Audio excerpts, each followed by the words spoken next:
Hey everybody, welcome back to Thriving on Mission, and we're here for our 10th episode. I'm the host, Matt Rogie, and as with me always, you got Quinn Harris, the producer. What up? And he's always doing a great job getting these episodes out. Not just this podcast, but multiple podcasts. So thank you. We're back rolling with everybody now. So awesome. The last one starts back today. The last one that was still pushed back. So because of the whole social distancing, global pandemic. Yeah, that's awesome. That's awesome. Yeah, I think I saw Nick just had his episode out, his first one back. So yeah, it's cool to see that stuff happening. And so everybody should know that we're here in Georgia, and of course, like it or not, Georgia has been relaxing some of the restrictions. And so my wife was at the park at Forsyth Park yesterday.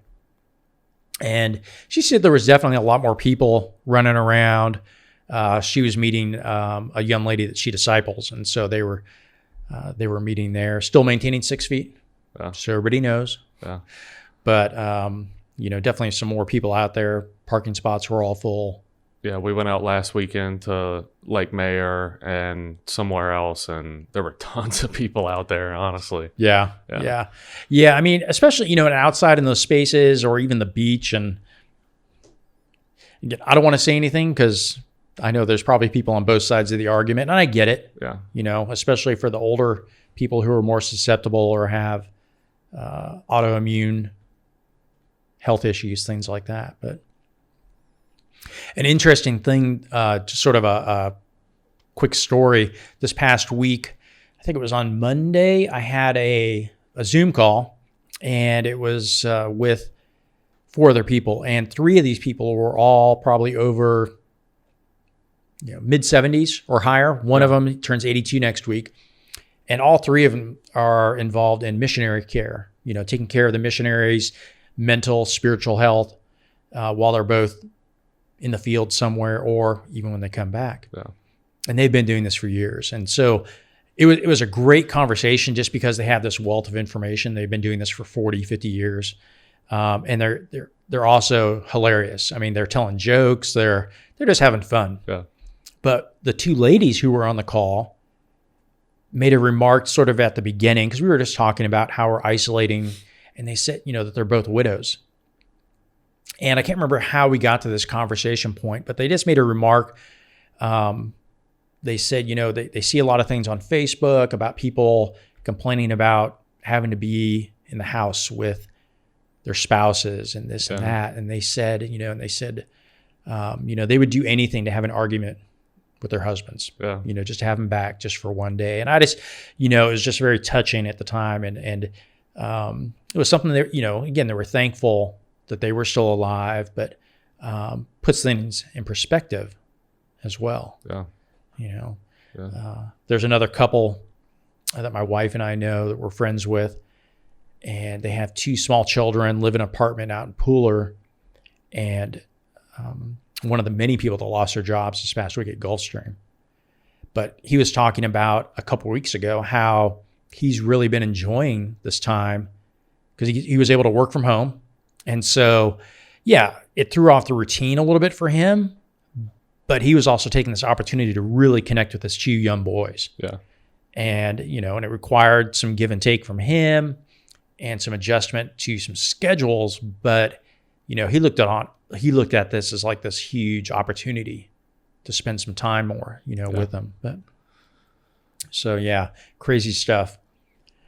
So, we were talking just before we started recording about last week's episode where we had Amanda Brady on and talked a little bit to her about how she was thriving while on furlough, and and she's still out there making those bands for the masks. So is my wife. She literally, I think it was Tuesday or Wednesday yesterday, she got a bag of 600 buttons in, and that's a big bag of buttons. And so we know what's going to be going on in our house for the next few days. Jeez, it's a lot of buttons. Yes. Yeah. But hey, that's okay. She likes doing it, and it's helping people. But so this question, as I was thinking about what to talk about today, and I've got some ideas, and I've had these ideas written down of things that I wanted to discuss. I'd gotten a text from somebody who had shared the podcast with them, and this person, and I think I'd met them once, but basically they were just talking about how they wanted their significant other to view a certain episode. And I think it was the episode where Tim and I talked about PTSD in the Bible. Yeah. In that article from Jeff Strucker. Because the person had said that so many of the things that Tim and I were talking about, things that we were talking about from the article and agreeing with and saying, yeah, that happens to us as well. And these are things that we struggle with, that this person's significant other, it's the same thing. And how much it hurt them, that fact that they didn't know how to help them. And they just wish that, they would talk to somebody, they would listen to somebody, because even, again, we can put up this great facade, put on this perfect mask. I mean, you know that without a doubt, right? Yeah. That, hey, everything's okay. Yeah, right? For sure. People, I'm sure during times when when you're struggling, with addiction, and people will say, hey, Quinn, how you doing? You're like, oh, great. Yeah. Smile on your face. Yeah. Yeah, for sure.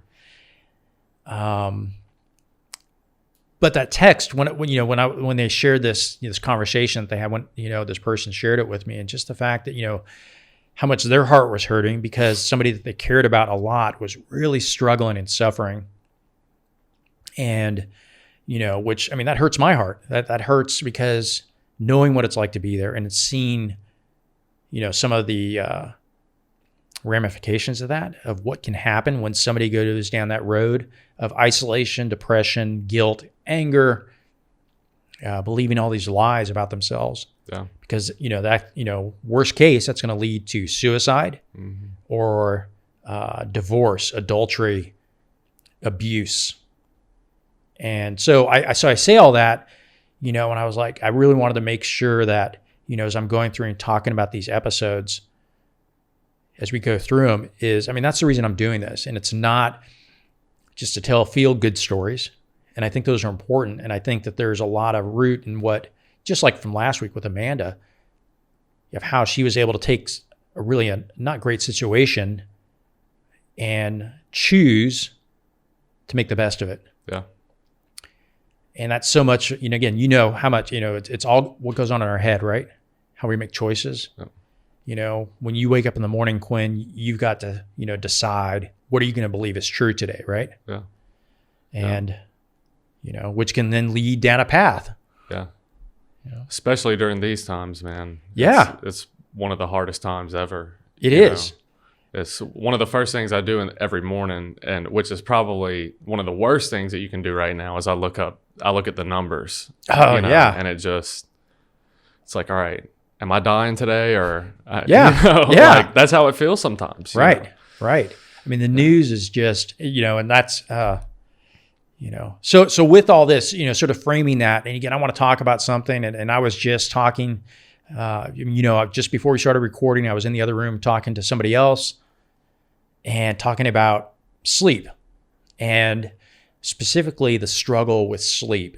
And, a lot of what the reason I struggle with sleep comes from, previous life experiences in the military and anxiety that comes from that, and fear, worry, believing lies, but I think a lot of people right now, fear is out there. They're listening to lies, or they're choosing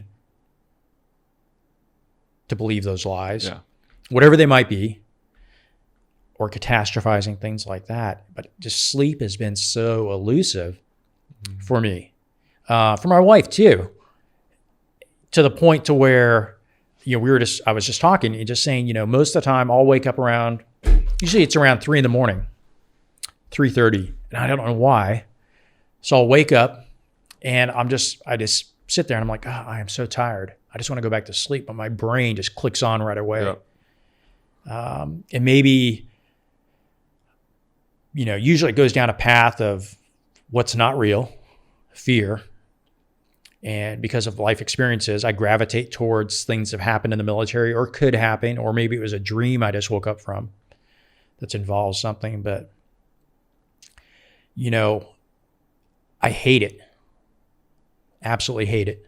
If there was one thing that I wish and that I do pray for, I spend a lot of time when I do wake up in the middle of the night praying at that point, and just asking to be shielded from these thoughts that are in my head.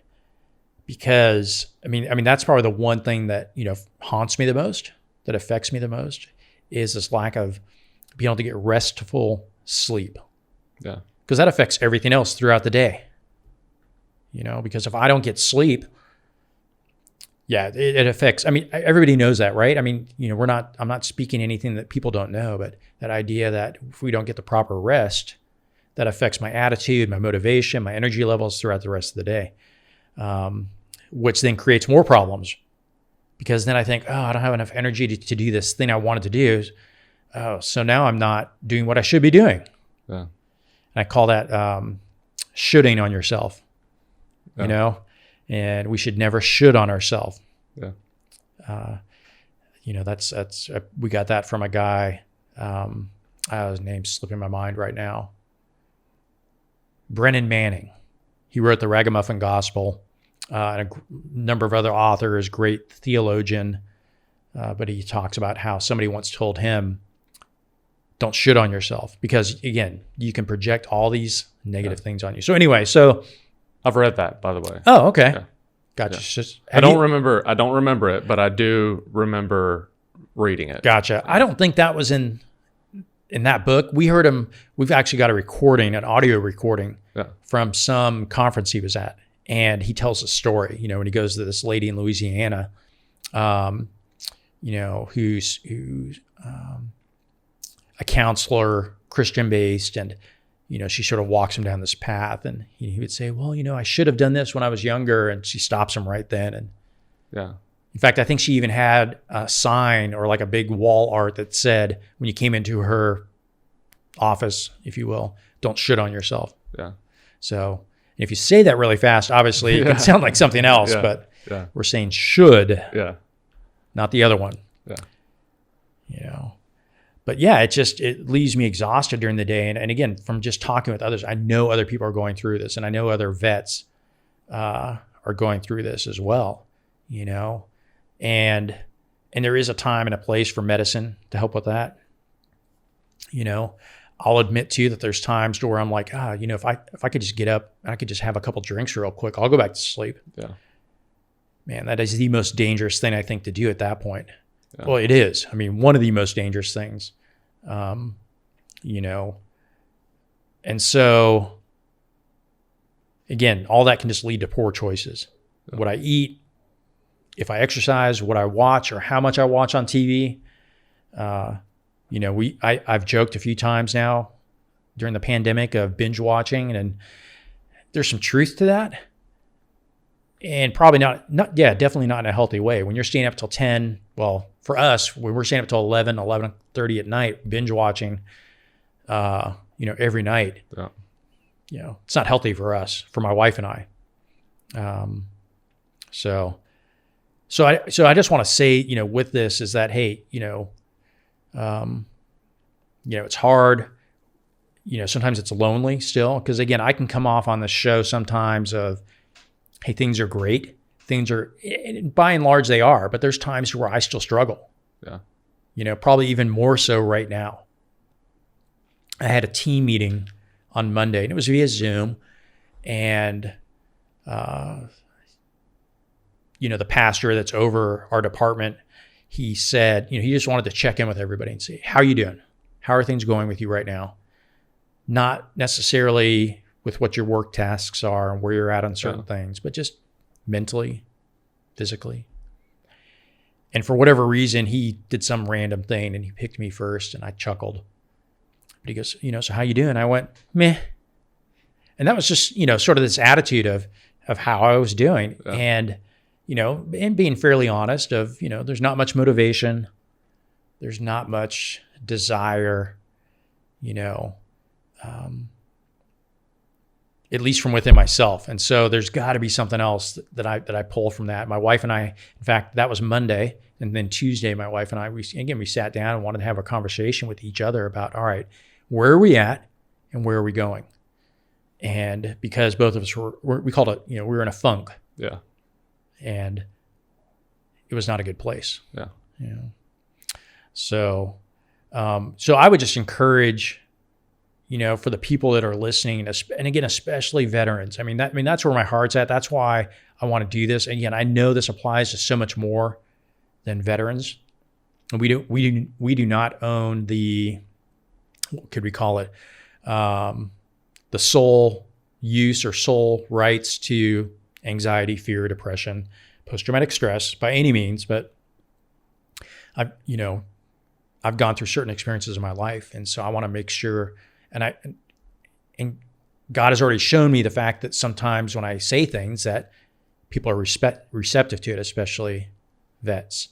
Yeah. And so I want to make sure, that I'm being true to that, and being transparent, honest, and whatnot. So yeah, hey, I've been struggling, from various ways. And, what I wanted to share, I think, in response to that, just briefly, because I've we all see these things, articles on Facebook, or hey, top 7 things to, or top 5, and and I just want to share some things again that I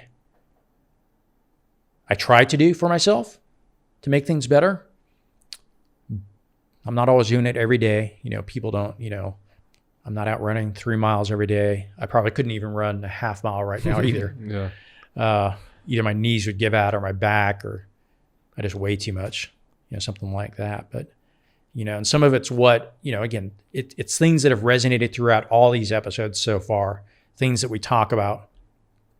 And the first one, I think, we hear this time and time again, is gratitude, to be thankful.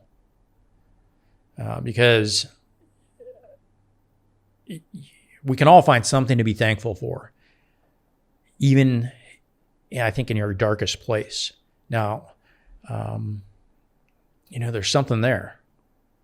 And whether that's the fact that you're breathing right now, or you have a meal, you have somebody that loves you, or you are loved, or you're able to love somebody, the fresh air, whatever it is so important for us to find gratitude in that. Yeah. And I imagine too, in your experiences, of going through addiction recovery and things like that, that's, an important thing too. Yeah, for sure.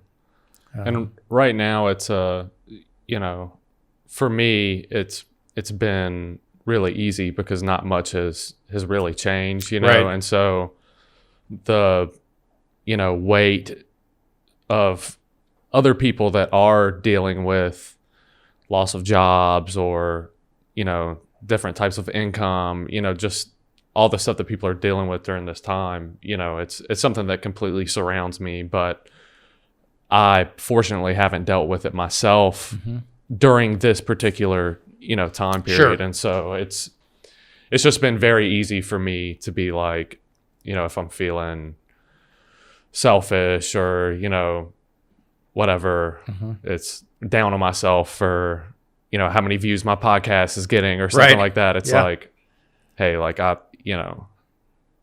got job and all that. And, there are a lot of people that are less fortunate right now. So Yeah.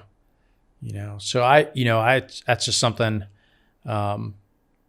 just last week on Friday, our son took his last final. So he's done with his Bachelor of Science in Engineering. Something we are incredibly proud of. Yeah.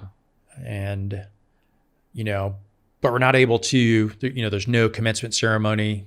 They might have one in August, but, just that opportunity, we were going to have family fly into town and to be able to celebrate with him. Yeah. And it's depressing. Yeah. And I was trying to figure, that's part of the funk too, right Yeah. now, of not being able to celebrate that, but we're also thankful, and I was like, well, we said, what can we do? I'm like, all right, we're actually going to drive up there tomorrow and, go get takeout somewhere, sit out on his porch at his apartment and, celebrate with him and his girlfriend and his roommate, because his roommate graduated as well. Yeah. But just, all right, we can still do something, but just to be thankful the fact that we still have that opportunity. We can drive up there, see him, give him a hug, congratulate him. Yeah, for sure. This next one is something I struggle with, but it's do something fun. And I don't mean like something mind-numbingly fun, i.e., or do something for yourself is really what it comes down to. Be selfish. And that can be harder to do right now with so many things still closed. I guess you could go get a tattoo right now here in Georgia. And maybe that's one of those things, to where you're like, I'm just going to treat myself to something. But, it's like last week before I came here, I stopped by the coffee store, Foxy, and I got my horchata latte. I haven't had one of those in probably since February, just because I haven't been out, but you know what, I'm going to do this. I'm going to treat myself. I'm going to, whatever it is. And again, there's a line between doing something that's, I can't remember what the right word is, but something that you're if you're enabling a bad habit or a poor choice, versus, you know what, I'm going to take a nap today. Yeah. Things that you might feel guilty about. And I don't mean, because obviously guilt is, that's conviction that it's probably not something you should be doing, but we also place a lot of that upon ourselves. Yeah, for sure. That, hey, I shouldn't, there I go again, I shouldn't take a nap. Yeah. Or I should make sure that I'm up at 6 a.m. every day and read 20 chapters of the Bible. Yeah. Hey, you know what? Tomorrow morning, sleep in and enjoy it for what it is. Yeah. And that's hard to do in our culture. And again, right now, because we also, like what you were saying is some people are have been more shielded by everything going on around them right now. And so we get into that problem of comparing our story, our struggles to somebody else. And so then we'll minimize ours because, oh yeah, you're right. I mean, there are, I can't remember the numbers, over 1,000 people lost their job at Gulfstream last week. And everybody else now at Gulfstream is walking around on eggshells who do have a job. Now, like you said, you still got yours. I've still got mine. And so we could just minimize the things we struggle with. And so I would, that's, again, don't overemphasize your struggle, but at the same time, minimize. My wife and I, just over the past couple of nights, we said, you know what, let's try something new. 9:00, turn the TV off, and we just sit and read for an hour and talk.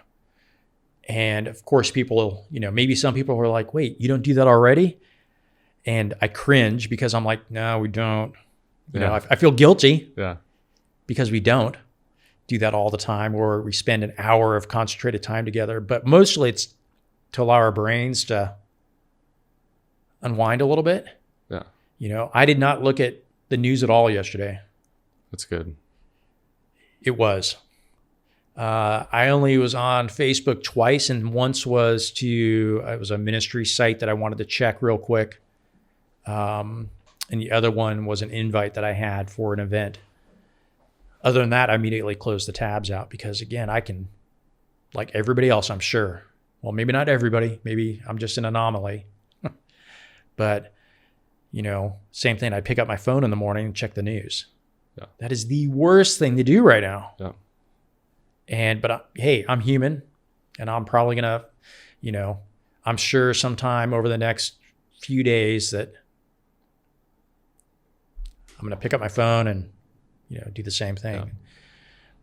But, and again, we have to give ourselves grace. Yeah. I heard somebody call it self-compassion. Yeah. You can do it. You cannot look at the news. That's right. I promise you can't. Yeah. I haven't done it in over a week. Really? Yeah. It will make its way to you one way or another. Yeah. I've learned. Sure. And it just, I don't know, it gets me depressed. So I just don't mess with it. Yeah. Because I used to go through a phase probably when I first got out of the military, and even while I was in, especially, I would say especially when I was in, is I would wake up in the morning and I would check the news to see if any helicopters had been shot down in Afghanistan or Iraq. Yeah.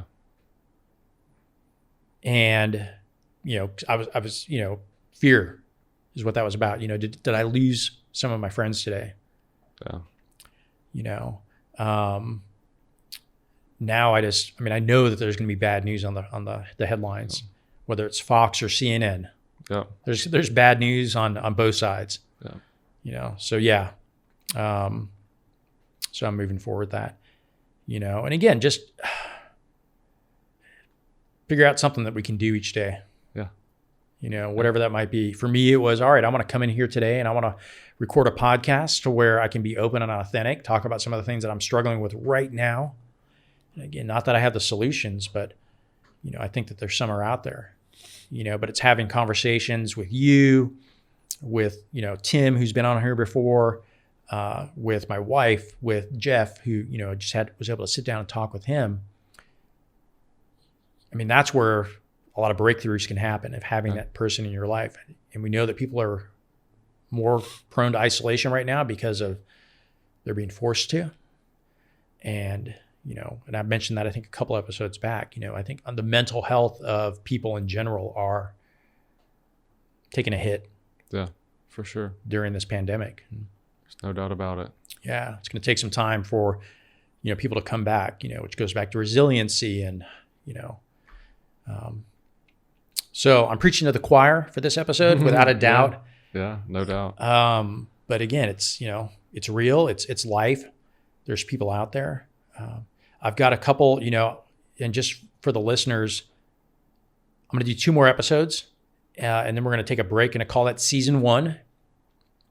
And I just want to evaluate, that'll be 12 episodes. And, I've got a couple great things planned for the next episode, the next 2 episodes. A little teaser. The last one is actually going to come out on Memorial Day. Normally I release on a Tuesday, but this one's going to get released on Memorial Day. So we're going to record it a few days before that. But I've got something really, I think for me, it's really special.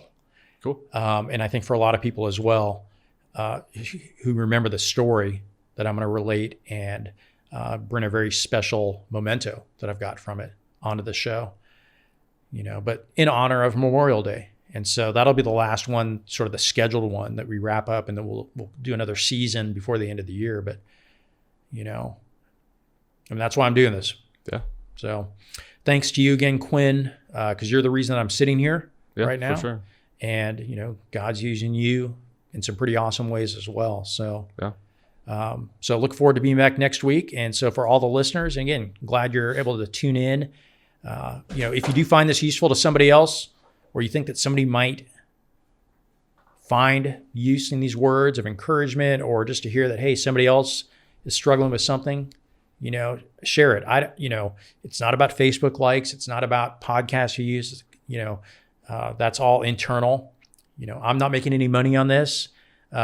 Quinn's not making any money on this. We're doing this, to be obedient and to help somebody else. So, but that's it for this week. Thanks, Quinn. Yeah. And we'll see you next week. Yep.